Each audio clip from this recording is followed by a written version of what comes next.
Hi అండి, old శారీతో long frock ఎలా కుట్టాలో ఈ వీడియో ద్వారా మీకు చూపించబోతున్నాను. ఇది వచ్చి నా దగ్గర ఉన్న ఓల్డ్ శారీ అండి. ఇది పళ్ళు పాటు క్రీమ్ కలర్ ఉంటే దాన్ని కింద పైన క్రీమ్ కలర్ లాగా వచ్చింది కదా వర్క్, ఆ రెండింటిని తీసేసి పక్కన పెట్టుకున్నాను. First lining and satin lining తీసుకున్నాను. ఇది కొంచెం నెట్ ఫ్యాబ్రిక్లో ఉంటాయి. ఇది వచ్చి పైనకి కాటన్ లైనింగ్ తీసుకున్నాను 80 సెంటీమీటర్స్. ఇప్పుడు యోక్ పార్ట్ యొక్క లెంత్ వచ్చి 15.5 ఇంచెస్ పెట్టుకున్నాను. మీ సైజుని బట్టి లేకపోతే మీ ఆదిని బట్టి మీరు పెట్టుకోండి. ఎవరికన్నా అయితే అంటే 15 or 16 సరిపోతుంది. 14 కూడా పెట్టుకోవచ్చు, అది మీ ఇష్టము. ఇది షోల్డరు అండ్ నెక్ రెండు కలిపి నేను 7 ఇంచెస్ తీసుకున్నాను. ఇది బోట్ నెక్ అండి, సో అందుకని ఈ షోల్డర్ ఎంతైతే పెడతామో ఆర్మ్ హోల్ రౌండ్ కోసం కూడా లెంత్ అదే ఎంత పెట్టాలి. నెక్ వచ్చి 4.5 ఇంచెస్, ఆర్మ్ హోల్ కోసం 7 ఇంచెస్. ఇందాక చెప్పాను కదా, షోల్డర్ ఎంతైతే పెడతామో ఆర్మ్ హోల్ కూడా అంతే పెట్టాలి అని. ఇప్పుడు దాన్ని ఒక బాక్స్ లాగా డ్రా చేసేసుకుంటున్నాను. కింద పైన సేమ్ ఒకటేలాగా ఉండాలని పైన 7 ఇంచెస్ కింద 7 ఇంచెస్ దగ్గర మార్క్ చేసుకొని ఇలా బాక్స్ లాగా డ్రా చేసుకోవడం వల్ల ఆర్మ్ రౌండ్ అనేది మనకు కరెక్ట్గా వస్తుంది. మిడిల్ పార్ట్లో ఇలా మార్కింగ్ చేసుకోవాలి. ఇక్కడ అంటే 7 ఇంచెస్ అంటే ఎక్కువైపోతుంది కాబట్టి ఇలా ఒక 0.5 ఇంచ్ మనము ఇలా క్రాస్గా మార్కింగ్ చేసుకుంటే అంటే షోల్డర్ దగ్గర పెట్టుకోవాలి. ఇది చెస్ట్ లూజ్ వచ్చి 18 వచ్చింది, డివైడెడ్ బై 2 చేస్తే 9 వచ్చింది. అండ్ వెస్ట్ వచ్చి నడుము 8 ఇంచెస్. ఆ రెండింటిని మార్కింగ్ చేసుకొని చెస్ట్ పార్టు అండ్ నడుము పార్టు రెండు కలిసేలాగా ఒక లైన్ గీసుకోండి. తర్వాత ఇది ఖర్చు కోసం 1.5 ఇంచెస్. కింద డాట్స్ కోసం నేను పెట్టడం మర్చిపోయాను, మళ్ళీ పెట్టాను. సో అందుకని దానికి ఫస్ట్ 1 ఇంచ్ తీసుకొని తర్వాత 1.5 ఇంచెస్ తీసుకోవాలి. ఆ 1 ఇంచ్ అనేది ఇదేనండి. తర్వాత ఫస్ట్ అంటే ఈ రెండు కలిసేలాగా 1 ఇంచ్ డాట్ కూడా కలుసుకొని తీసుకోవాలి.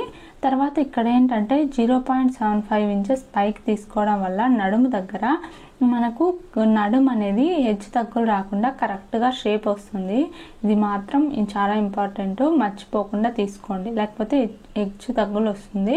ఇక్కడ 1.5 ఇంచెస్ తీసుకొని ఆర్మ్ రౌండ్ తీసాను. ఆర్మ్ స్కేల్ యూస్ చేశాను. నార్మల్గా మీరు చేత్తో అయినా గీసుకోవచ్చు. ఇందాక చెప్పాను కదా, ఒక 1/2 ఇంచ్ అనేది క్రాస్గా తీసుకోవాలి షోల్డర్ దగ్గరని. మిగతాది మొత్తం పార్ట్ అంతా కట్ చేసేసుకోండి. ఇది front part and back part. Neck cut చేయలేదు, ఎందుకంటే క్యాన్వాస్ మీద కట్ చేసుకుందామని ఊరక మార్కింగ్ చేశాను అంతే.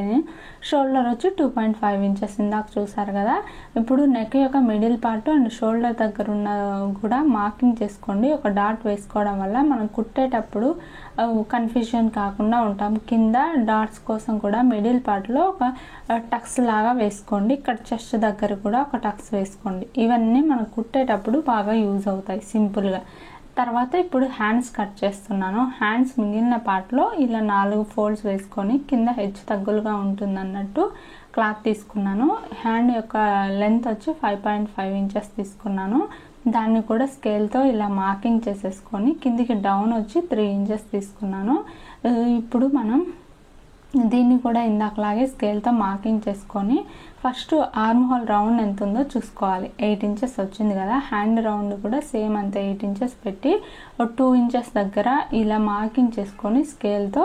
అండ్ లూజ్ వచ్చి 6 ఇంచెస్ ఉంది. అవి 3 పాయింట్లు కలిసేలాగా అంటే లూజు అండ్ ఈ లూజు, హ్యాండ్ యొక్క టోటల్ లూజు అండ్ మనం చెయ్యి యొక్క లూజు రెండు కలిసేలాగా ఇలా హ్యాండ్ షేప్ తీసుకోవాలి. షేప్ తీసుకున్న తర్వాత కట్ చేసేసుకోవాలి. ఇక్కడ చిన్న జాయింట్ పడుద్ది, ఎందుకంటే మనకు 1.5 ఇంచెస్ కన్నా తక్కువ ఉంది కాబట్టి. అది మళ్ళీ మనం జాయింట్ వేసేసుకుంటే సరిపోతుంది, లేకపోతే కుట్లలోకైనా పోతుంది, సరిపోతుంది. ఇప్పుడు మనం ఫ్రంట్ ఒక 0.5 ఇంచెస్ ఇలా డౌన్ తీసుకొని లోపలికి మార్కింగ్ చేసుకోవాలి. ఇది ఎందుకంటే హ్యాండ్ ఫ్రిల్ అనేది రాకుండా నీట్గా ఉంటుంది. ఇది ఫ్రంట్ సైడ్ వచ్చేలాగా చూసుకోవాలి. ఈ డౌన్ అనేది ఇది బిగినర్స్కి చెప్తున్నాను. తర్వాత ఇందాక చెప్పాను కదా సాటిన్ లైనింగ్ తీసుకున్నానని. ఆ సాటిన్ లైనింగ్కి పైన కూడా కొంచెం షైనీగా వస్తుంది కదా, అందుకని ఇలా 4 ఫోల్డ్స్ వేసి ఫ్రంట్ పార్టు బ్యాక్ పార్టు ఇలా దానిపైన వేసుకొని కట్ చేసేసుకోవాలి. ఇందాక కాటన్ లైనింగ్ కట్ చేసాం కదా, దానికి సేమ్ అదే విధంగా ఈ సాటిన్ లైనింగ్ కూడా కట్ చేసేసుకొని పక్కన పెట్టేసుకోవాలి. ఇప్పుడు ఫ్రంట్ పార్ట్ బ్యాక్ పార్ట్ అయిపోయింది. ఈ సాటిన్ లైనింగ్ వచ్చి నేను ఒక 3 ఇంచెస్ తీసుకున్నాను మొత్తానికి సరిపడా. ఇది మామూలు లైనింగ్ కాటన్ లైనింగ్ వచ్చి ఒక 80 సెంటీమీటర్స్ తీసుకున్నాను. ఇందాక ఫ్రంట్ బ్యాక్ అయిపోయింది కదా, ఇప్పుడు హ్యాండ్స్ కట్ చేసేసుకొని మిగిలిన పార్ట్ని మనం అంబ్రిల్లా ఫ్రాక్ కాబట్టి అంబ్రిల్లా షేప్లోనే పెట్టేసుకుంటే సరిపోతుంది. ఇప్పుడు మనము ఒరిజినల్ పీస్ శారీని ఇందాక చెప్పాను కదా, ఈ పళ్ళు పార్ట్ అండ్ కింద పైన బార్డర్ అనేది ఆ క్రీమ్ కలర్ తీసేసాను. లైట్గా ఉంది, దానికి సెట్ కాదు అన్నట్టు. సో ఈ 2 పార్ట్లని తీసేసుకోండి, మీకు నచ్చినట్లయితే వేసేసుకోండి ఈ శారీని. ఇప్పుడు మనం ఫ్రంట్ పార్ట్ బ్యాక్ పార్ట్ ఈ విధంగా పెట్టుకొని ఎలా అయితే అడ్జస్ట్ అవుతుందో, క్లాత్ అనేది వేస్ట్ కాకుండా ఉంటుందో అలా చూసుకొని పెట్టుకోండి. ఇలాగే పెట్టాలని ఏమీ అవసరం లేదు. ఇప్పుడు ఇక్కడ ప్లెయిన్గా ఉంది కదా, మొత్తం వర్క్ వస్తుందని హ్యాండ్స్కి మాత్రం ప్లెయిన్గా తీసేసుకున్నాను. ఇలా 2 ఫోల్డ్స్ వేసుకొని ఇలా ఇవి కూడా 1 ఫోల్డ్ మీదే ఈ విధంగా కట్ చేసేసుకున్నాను. ఇప్పుడు మన హ్యాండ్ కటింగ్ అయిపోయింది, ఫ్రంట్ పార్ట్ బ్యాక్ పార్ట్ అయిపోయింది. కింద అంబ్రిల్లా ఫ్రాక్ లాగా గోల్ కోసం ఇప్పుడు మనం మిగిలిన శారీని ఈ విధంగా 4 ఫోల్డ్స్ వేసుకోవాలి. అలా మడత పెట్టిన తర్వాత టోటల్ 32 ఉంది కదా నడుము, డివైడెడ్ బై 4 చేయాలి. ఎందుకంటే 4 చేయాల్సింది, ఇది 4 లేయర్స్ ఉంది కాబట్టి. ఇక్కడ 8 వచ్చింది కదా, క్రాస్గా పెడితే మనకు 8 ఎక్కడైతే వస్తుందో అక్కడ మార్కింగ్ చేసుకోండి. అండ్ లెంత్ వచ్చి 33 ఇంచెస్ తీసుకున్నాను. కింద ఒక సైడ్ జాయింట్ పడుతుంది, ఎందుకంటే లెంత్ క్లాత్ అనేది తక్కువ ఉంది. సో అందుకని ఆ జాయింటింగ్ కూడా ఎలా వేయాలో అనేది ఈ వీడియోలో చూపించాను, తప్పకుండా చూడండి.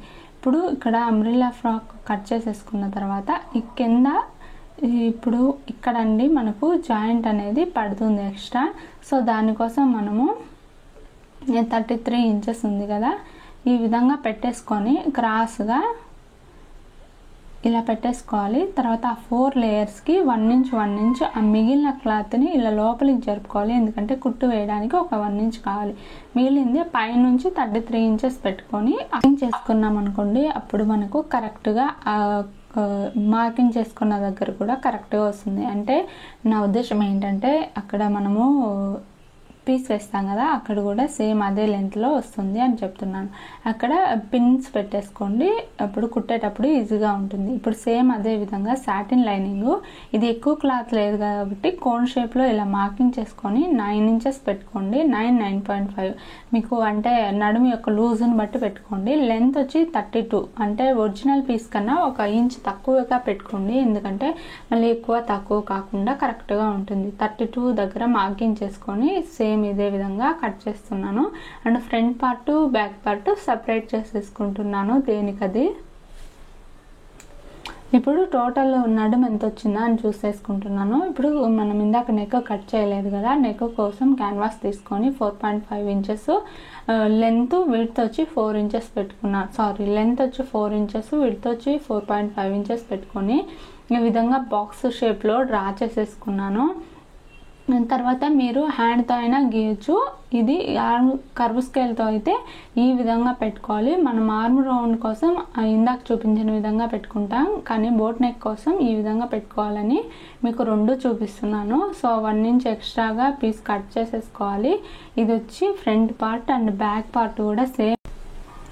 ఇది వచ్చి ఫ్రంట్ పార్ట్ అండి, సేమ్ అదే విధంగా బ్యాక్ పార్ట్ కూడా 4.5 ఇంచెస్ అండ్ లెంత్ వచ్చి 4 ఇంచెస్ తీసుకోండి. దాన్ని కూడా సేమ్ అదే విధంగా బాక్స్ లాగా డ్రా చేసేసుకొని తర్వాత కర్వ్ స్కేల్ యూస్ చేసి ఈ విధంగా బోట్ నెక్ షేప్లో డ్రా చేసుకొని 1 ఇంచ్ ఎక్స్ట్రా పెట్టుకొని సేమ్ అదే విధంగా కట్ చేసేసుకోండి. అప్పుడు మనకు షేప్ అనేది నీట్గా ఉంటుంది, అంటే హెచ్చు తగ్గులు రాకుండా అటు సైడ్ ఇటు సైడ్ అనేది కరెక్ట్గా ఉంటుంది. ఇప్పుడు ఇది బ్యాక్, ఇది ఫ్రంట్ అని మార్కింగ్ చేసేసుకోండి. మీరు కుట్టేటప్పుడు కన్ఫ్యూజన్ కాకుండా ఉంటుంది, అంటే 2 సేమ్ నెక్కులు కాబట్టి. మనం ఇప్పుడు సాటిన్ లైనింగ్ కాటన్ లైనింగ్ 2 ఉన్నాయి కదా, దానికి ఏది అన్నట్టుగా, అంటే ఫ్రంట్ పార్ట్కి ఏది బ్యాక్ పార్ట్కి ఏది అన్నట్టుగా సపరేట్ చేసుకొని ఫస్ట్ కాటన్ లైనింగ్ మీద మనం ఇందాక ఇది క్యాన్వాస్ కట్ చేసేసి పెట్టుకున్నాం కదా, దాన్ని జాయింట్ చేసేసుకోవాలి. జాయింట్ చేసేసుకొని దాన్ని పక్కన పెట్టుకోవాలి. పెట్టుకొని ఇప్పుడు ఒరిజినల్ పీస్ మీద సాటిన్ లైనింగ్ ఉంది కదా, దాన్ని జాయిన్ చేసేసుకొని తర్వాత ఇప్పుడు ఫస్ట్ కట్ చేసి పెట్టుకున్నాం, జాయిన్ చేసి పెట్టుకున్నాం కదా క్యాన్వాస్ని కాటన్ లైనింగ్ మీద ఇవి రెండు ఈ విధంగా మార్కింగ్ చేసుకొని ఎక్స్ట్రా ఉన్నదంతా కట్ చేసేసుకోవాలి. ఇది లోపలికి తిప్పేస్తాం కాబట్టి మనకేమవుతుందంటే ఇది క్యాన్వాస్ అనేది బయటికి కనిపించకుండా లోపలికి వెళ్ళిపోతుంది. ఈ విధంగా అంటే ఆపోజిట్ డైరెక్షన్లో. ఇది మాత్రం గుర్తుపెట్టుకోండి, మళ్ళీ కన్ఫ్యూజన్ అయ్యి మళ్ళీ ఇప్పి కుట్టాల్సి వస్తుంది. ఇది కుట్టేటప్పుడు జాగ్రత్తగా చూసుకొని కుట్టండి. ఇలా అనేసి దాని మీద ఒక ఐరన్ చేసినా కూడా నీట్గా ఉంటుంది. బిగినర్స్ ఎవరైనా కానీ వీడియో చూస్తున్నట్లయితే ఏమైనా డౌట్లు ఉంటే కామెంట్ సెక్షన్లో కామెంట్ చేయండి. డాట్స్ కోసం 4.5 ఇంచెస్ దగ్గర ఇలా మార్కింగ్ చేసేసుకొని అటు సైడ్ ఒక 1/2 ఇంచు, ఇటు సైడ్ ఒక 1/2 ఇంచు, ఫుల్ 1/2 ఇంచు ఉండేలాగా డాట్ వేసేసుకోండి. Front side and back side షోల్డర్కి మిడిల్ పార్ట్లో ఈ డాట్ అనేది పడాలి. ఇప్పుడు సేమ్ అదే విధంగా బ్యాక్ పార్ట్ కూడా కట్ చేసేసుకొని కుట్టేసుకొని పక్కన పెట్టుకోండి. తర్వాత మనకు నెక్స్ట్ స్టెప్ ఏంటంటే హ్యాండ్స్ కుట్టేసుకుంటే పైన పార్ట్ అంతా అయిపోతుంది. సో ఫస్ట్ ఏం చేయాలంటే ఈ canvas cotton lining satin lining first original piece, తర్వాత సాటిన్ లైనింగ్, తర్వాత cotton lining. First satin and cotton lining రెండు కలిపి కుట్టేసేసుకొని తర్వాత ఒరిజినల్ పీస్ని కుట్టేసుకోండి. ఇప్పుడు మనం షోల్డర్ జాయిన్ చేసి హ్యాండ్స్ కానీ జాయిన్ చేసామనుకోండి పైన పార్ట్ కంప్లీట్ అవుతుంది. ఇప్పుడు హ్యాండ్స్ కూడా మిడిల్ పార్ట్లో మార్కింగ్ చేసుకున్నాం కదా, షోల్డర్ యొక్క మిడిల్ పార్ట్లో వచ్చేలాగా కుట్టేసుకొని ఇలా జాయిన్ చేసేసుకొని పక్కన పెట్టుకోండి. ఇప్పుడు కింద మనకు ఇందాక అంబ్రెల్లా అది కట్ చేసుకున్నాం కదా, దానికి జాయింట్ పడుతుంది. ఆ జాయింట్లు అనేది ఫస్ట్ అటాచ్ చేసేసుకొని ఈ తర్వాత ఇవి నడుం దగ్గర జాయింట్ చేసేసుకోవాలి. ఈ లైనింగు ఆ లైనింగు ఇలా ఒక కుట్టేసేసుకొని తర్వాత దాని మీద మనం సాటిన్ లైనింగ్ పెట్టి కుట్టేసేసుకోవాలి. తర్వాత హ్యాండ్ యొక్క లూజ్ ఎంత ఉంది అంటే మనకు 6 ఇంచెస్ అని పెట్టుకున్నాం కదా, 6 ఇంచెస్ దగ్గర ఇందాక చెస్ట్ దగ్గర ఒక డాట్ వేసి పెట్టుకున్నా, అక్కడికి కిందికి 4 ఇంచెస్ వచ్చేలాగా చూసుకొని రఫ్ చేసుకొని కుట్టేసుకోవాలి. ఫైనల్ అవుట్పుట్ అయితే ఇలా వచ్చింది. వీడియో నచ్చినట్లయితే లైక్ చేయండి, సబ్స్క్రైబ్ చేయండి.